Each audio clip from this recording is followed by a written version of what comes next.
Here we are again on Lone Oak Farms, Farming Simulator 2017. We are right on the cusp of finishing our grass seed harvest. Just two more windrows to go. It's taken a little while, but we're almost done. Our little combine has been charging through it. And we're out of money, so we need to sell something at some point here to kind of get back in good financial shape. So as a combining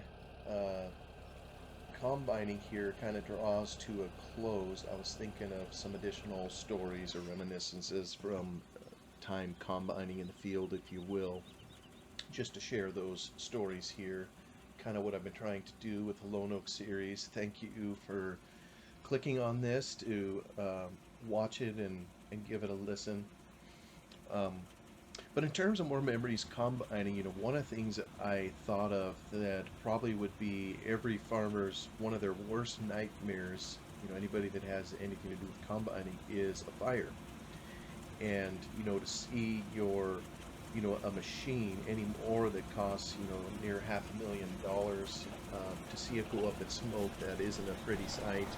It can damage the rest of your crop. It can spread, take over the field. Maybe you haven't even got it harvested yet. Worse yet, it could go into your neighbor's field, cause traffic issues, and maybe even ultimately could cost someone their life. So, obviously it's not something you want to have happen, even if you do have insurance for that kind of thing or whatever. Just not something you want to have happen. And I gotta say, on the farm, by and large, we were fortunate that way. We never had a combine fire or a fire, I don't think, with, oh, how impolite of horseplay, just go right in front of our combine. So far as I'm aware, we never had a fire with any of the machinery. I think we were close. Well, maybe we had a little fire. I think I mentioned about the windrowers in a previous episode. One of those old John Deere 800 windrowers started on fire when we were taking it out for the first night of the season, and it started a fire down somewhere on the engine block. But that was just a minor little thing. I'm talking about something major that you're not able to put out. We had some emergency equipment, in the combine, a fire extinguisher, if you will. Frankly, who knows if it would have worked in a pinch? Maybe it would have. I don't know. We tried to test it every now and again. It was mainly water, I think, in there under high pressure to come out. I don't know that it was a real fire extinguisher, but I could be mistaken on that. So we had that, and usually at the field, wherever we were harvesting, because as you can see, as you look out over this field, you can see all the straw. And back in the day, we didn't accumulate the straw in windrows. It was spread all over the field. So, and it was tinder dry. So obviously, if you lit it, it was going to go and take the whole field. But it was our practice to always have a tractor with a tank of water sitting at the edge of the field, so just in case something happened, you had an emergency backup, if you will.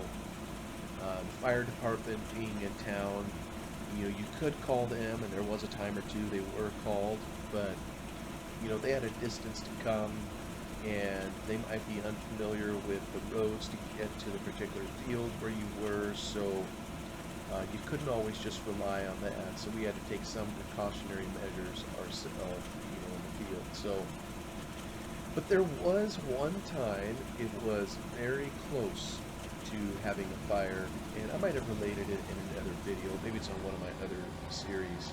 It happened to my grandfather while I was working up there, and trying to set the scene and remember exactly how it happened. I'm probably going to get the details wrong. I don't know if some of my family will ever hear this. They can correct me on the details, because I wasn't physically there when it happened. But I think it was in the engine block. This was the 8820 combine. I think there was some straw, seed, whatever inside the engine, and it got really, really hot.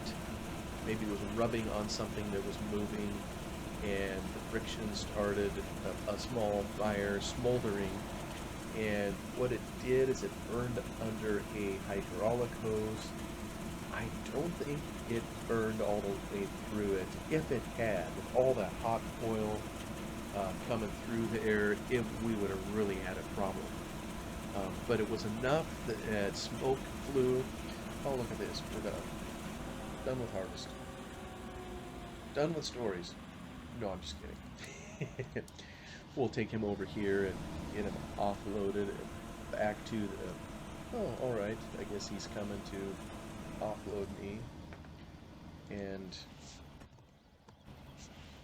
we'll tell our driver when he's done we'll send him home.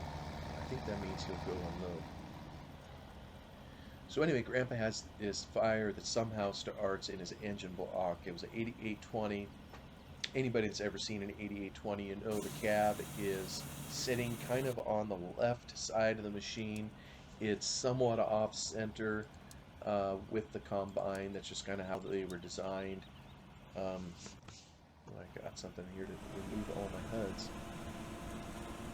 And it started smoking in there. Grandpa saw it, and he made the decision to, while he had the engine going and under power, somehow he made the decision that it would be best if he got the machine off the field. I don't know how far he had to drive it. He drove it, I think at the time this was in one of their rented fields. He drove it close to a neighbor's house that he knew. So he'd be close to the shop, close to the road, I guess if the fire department had to come, close to a water source. And like I say, I wasn't there. I don't know what all they had to do to put the fire out that was inside the cab. Not a very good situation to deal with. You know, any of us, we get overcome with smoke very easily when it's in a tight space. But I'm sure he saw it coming in the engine, and with the engine right beside the driver, that's kind of unnerving to have it right beside you in the cab, if you will. Whoops, this is a wrong shed. I gotta take it down here and park it in the regular combine shed. Actually, I won't park it. I'll get the grain table on there so we can get ready for our other harvest for the wheat up on the hill. But I think I've mentioned before, one of the things you did not do when you were in the field is run over an unharvested windrow. You just did not do that, because that was money you were trampling. It would be come out on with your tires and what have you. So that was something you didn't do. But in this case here, when you got an emergency, I know Grandpa drove over the top of I don't know how many windrows trying to get to the edge of the field and take care of the problem. So fortunately it wasn't worse than it was. There was a little bit of repairs I think they had to do in the engine block, and I think thereafter we were a whole lot more fastidious in cleaning out, blowing out the engines as part of the morning routine. I know we'd always done it pretty well, with the filters and whatnot. I don't know that prior to that point that we would give the engine block, that we would blow that off. But thereafter, I know we did that just to make sure we just stay safe. And after that, I know the Combine series prior to that was kind of designed that way by John Deere, and I know Massey Ferguson I think did it that way. Case IH may have done it that way too. I'm not 100% sure on that. Oh, there's our animated horse. I'm gonna park it here. Go take care of my trailer. And by doing it that way, I wonder if you kind of, when you put the engine block on the other side of the cab, there probably isn't enough air circulation to keep the chaff and crud blowed out of the engine, if you will. So you had to do it manually, and I think that's a lesson we learned from it. Or you could potentially be in trouble. I'm going to get started baling, folks. Let's see. Maybe I'll take... Well, I don't know what I'll do with the trailer. I got a yard full of things here. I'll just park it beside its big brother right here, and pause there. I probably want to decent machine. I'm going to get in the bigger tractor. Oops, I'm going to drop that. I'm going to go find our windrower to take care of blowing up the grass. And I know we already have it kind of in windrows out there already, but I'd like to consolidate it further. Aha, there it is. I'll kind of come back here to back up to this. Try to do this all. I'm just keyboard steering here. So we turn around again. Head on out. Maybe I'll head out of the. Oh, here comes an autosave again. I'll head out and get this going in the straw so we can get her picked up. I'm reminded again that we have rain coming, so we do need to get this done, because I know with the Seasons mod, the way they have that set up, it diminishes your straw swaths if you let too much rain happen to it. So seeing how much we're in the hole, and I can't borrow any more money to plug the hole, we'll have to do all that we can to make whatever money we can. So I'm going to take this straw and windrow it up, and of course, maybe because I'm lazy, I don't know, I'm gonna, let's see, this will be field work. I'm gonna set up a course for, no, I don't want to do that. This is a one outlet. We are in field 35. I think that's what I'm working with. We'll start right here. We'll give it a headland of maybe 3 passes.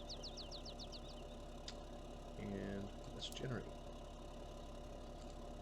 Okay. I think it'll look, oh yeah, I think that'll work. So let's just save this, and maybe we'll see if we can get the baler to do it a little bit later. That may help us out. Maybe, kind of, sort of. Or all those bales will get in the way as do the inner routes. I'll maybe get this cranked up here, start going down here to row it together and drive. There we go. So I'm going to call this 35 windrow. That's what we'll call it.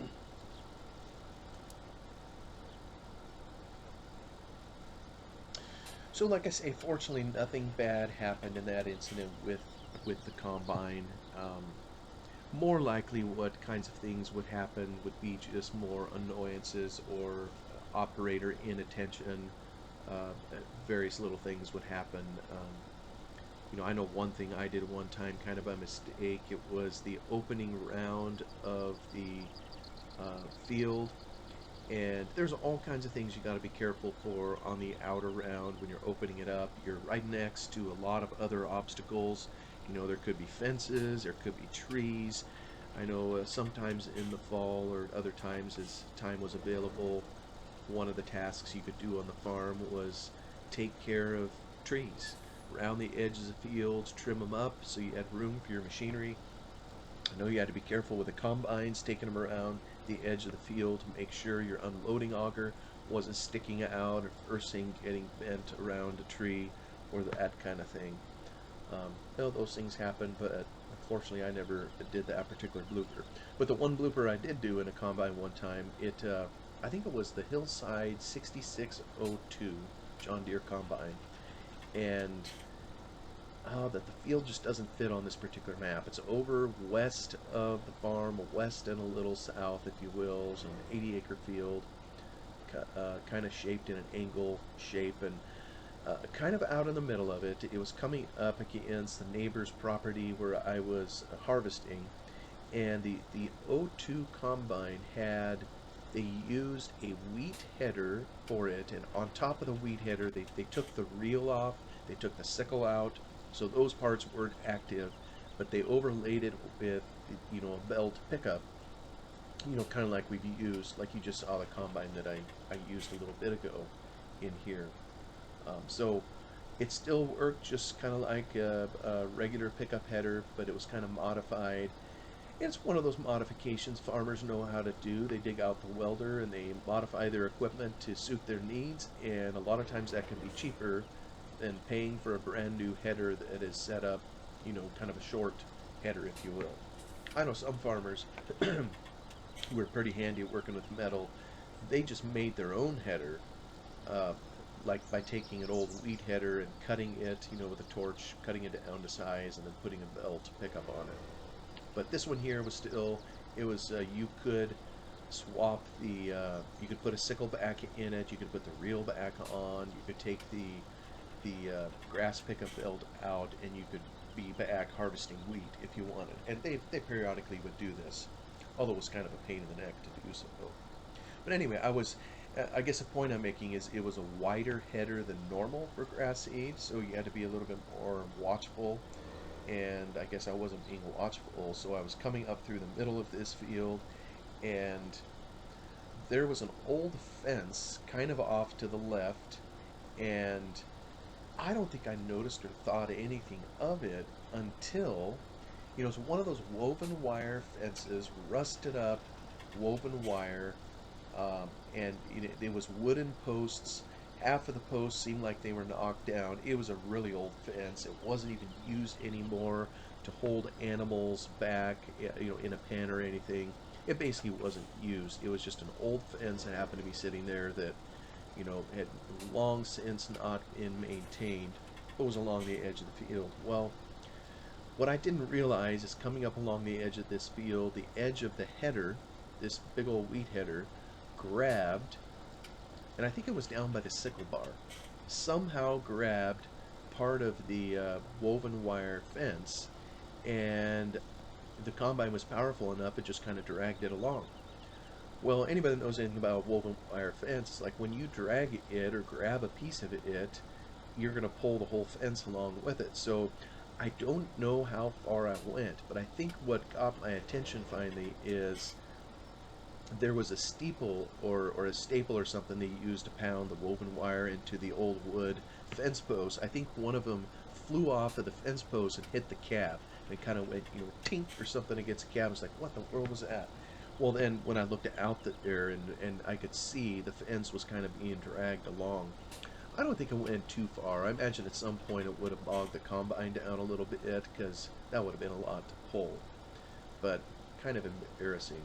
Fortunately, it didn't make a mess too bad. I just backed up and kind of moved over a little bit, got out of, extricated the header from the problem and kind of moved on. I don't remember what I told my uncles later. They probably just shook their heads in befuddlement at how it was possible for one of their nephews to so screw things up so consistently. That's might have been what they were thinking when I told them, but I honestly don't remember that part. Like I say, it wasn't a huge deal. The fence wasn't even being used, and now it's a moot point. I've been out to that same field. The fence is totally gone. They're farming straight through where that fence was. But at the time, just one more of those embarrassing little bloopers that I had to go hat in hand to tell my dear uncles. Oh, combining. But you know what? I wasn't the only one that made mistakes. And it's, it's one of those things. Whenever you make a mistake, you can sometimes get a tongue lashing from the boss, and maybe sometimes as bosses or employers, I don't know who all's listening to this video, maybe we've all had opportunity to be the one in charge, and when we are the one that has responsibility or oversight, it can be tempting to take some of our angst out on those that work beneath us, chew them out for a blooper, whatever it is, even though they tried their best, it was a mistake, and we forget that we ourselves not only have caused mistakes or made errors, but we're very capable still of committing errors and forgetting something and screwing something up. I saw a bumper sticker one time, it was kind of funny, it said, next time, let's screw things up my way. Isn't that how it is? It's always different when it's the boss who screws things up. At least as an employee, you can kind of sit back and say, okay, well, hopefully, now that you've made a mistake, maybe you'll be a little more understanding when it's my turn. And I'm not trying to imply that they weren't, but there were some stressful times, and when you're under stress, you do and say things that maybe you wouldn't if you weren't, and so all part of the deal. But I certainly wasn't the only one that had made some mistakes. I know my dear grandpa, kind of as he got older, he did a lot of combining. That's what one thing he could do. He wasn't able to do a lot of the heavy duty physical work, although you'd be surprised. I mean, he was, oh, let's see, was he in his 70s when I started working up there? And, in some ways, I hope I'm as spry as he was when I get to my 70s, if I make it that far. Um, he was a pretty tough man, strong man. But on the combines, I remember there was one particular day, and dear Grandpa, he's passed away now, so he'll never hear this. At least I don't think he'll hear it. But he had a day of all days, one of those days where everything that can go wrong feels like it does, and you just want to go home and just not do anything and kind of hide your head. Well, I don't know how he felt on and as to all that, but I think there was a particular year where, oh, what was the deal? Did we borrowed a machine from the neighbor? I think the neighbor, um, and this was the same neighbor, incidentally, he took his combine to when it kind of was catching on fire.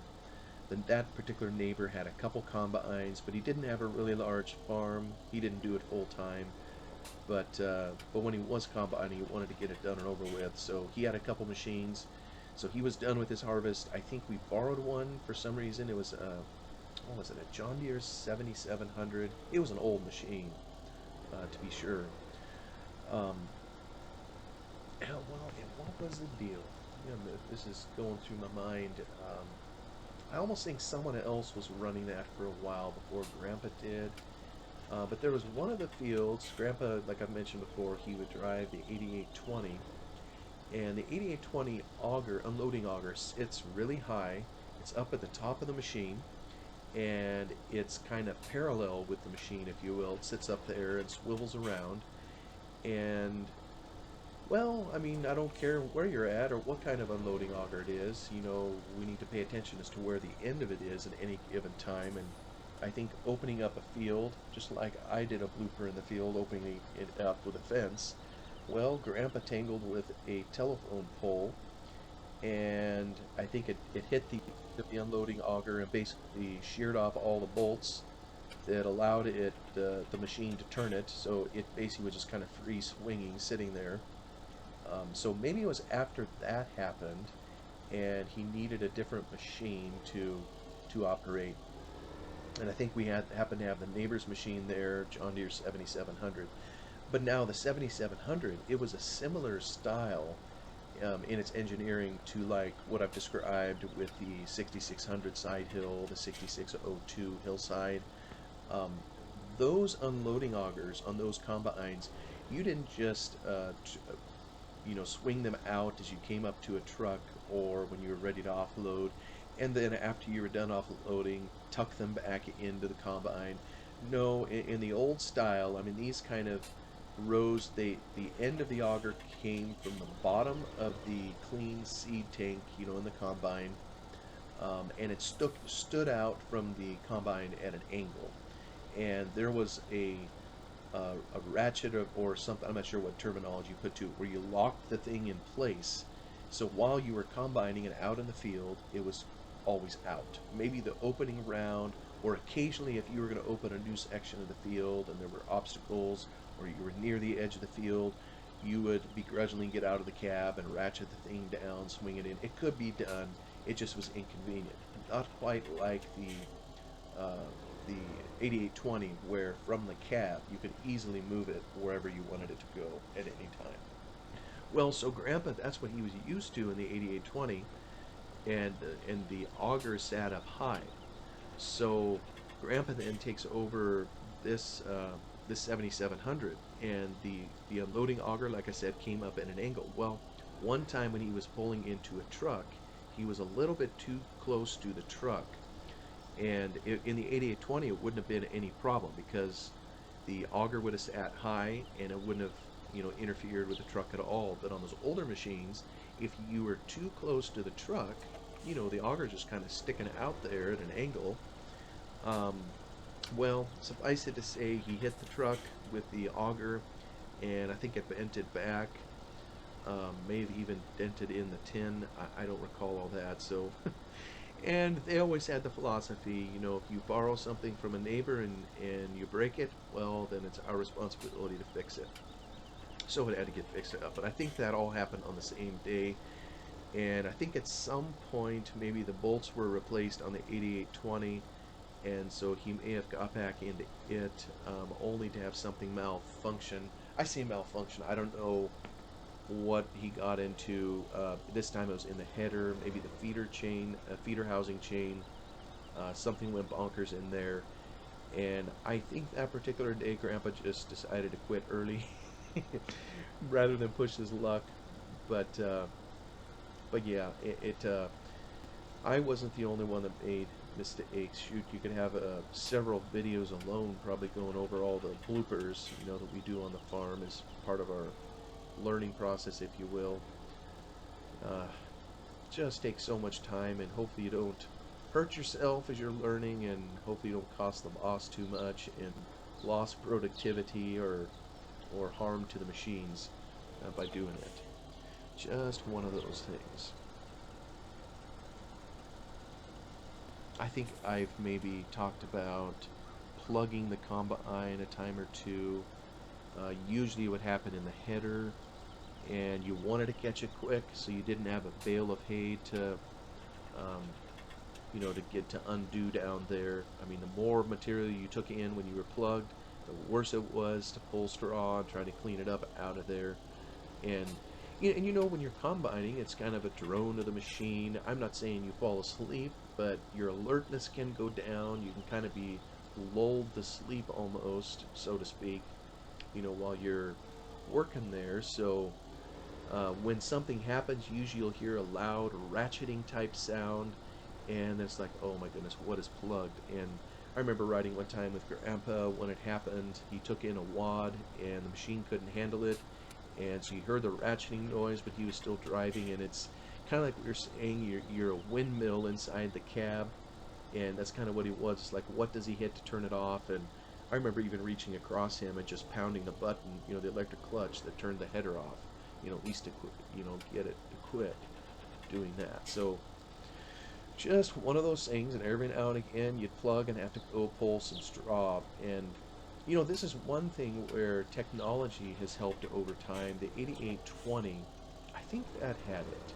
It had this nifty gizmo under the seat, or near the bottom of the seat, where you could, obviously after idling it down, you could run, I think, both your header and the entire separator cylinder threshing mechanism backwards, which was really handy because if you shoved a whole bunch of material in it and bottled it up tight, it was helpful to have the ability to turn it backwards, which would unwind, what you had in it. So it was a lot easier to unplug the 8820 than it was some of those older machines.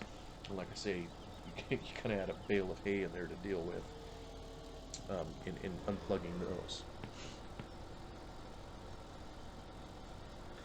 I'm making a bunch of windrows here. Apologize, looking out ahead. You got the dreaded viewing circle. It isn't perfect. I don't have a very strong rig here, trying to record and run the game all at the same time. So it's not gonna look the best looking out on the horizon. Kinda is what it is. Limitations of the game, limitations of the computer. So maybe I should have the screen tipped up kinda like that. Oh boy, gotta be up quite a ways to get rid of the viewing circle.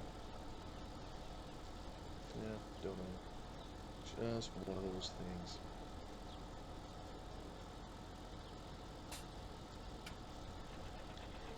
Thinking about these windrows, it's kind of taking its time getting across the field here. I don't know that we'll finish this field before it'll be time to terminate this episode. I think I'm basically at the end of a half hour again. Um, but it reminds me, like I'll show the forecast here. We have rain on the way, and so we'll have that to deal with. We've got to get all the straw picked up before the rain happens. I think we'll make it. We should have plenty of time to get all that done, I hope. Um, but back in the day, you periodically had to battle rain during harvest season, and during when you had windrows cut and on the ground, in the swath, and you get rain on top of them. One of the things you did not want to have happen is for there to be an extended period of rain and a warm rain. Those two factors, could potentially sprout the seed directly in the windrow. And if it did that, you were toast. Once the seed sprouted, there was no recovery from it. It started a new grass plant. You couldn't then get the seed and harvest it. It just didn't exist anymore. Now you had a little plant. So, sometimes I think my uncles, we'd periodically have showers during that time of year, and it, kind of be nail biting, hoping it'd dry off, and you can get back out with the combines. And I know my uncles would periodically tease me and my cousins that they'd have to send us out in the field with hair dryers to dry out all the windrows, so we could continue combining. Yeah, not exactly, but understand the sentiment. Well, I think I'm past a half hour again on yet another episode, so I think I'm going to stop it here. Thank you for watching, for taking time to stop by here, stopping by to visit a little more about Lone Oak Farms. We're done with our harvest, dealing with the straw, um, which we will be doing into the next one. So thank you for stopping by, and hope you have an awesome day. Best wishes, whatever you're doing, and I will talk to you soon again. Bye bye for now.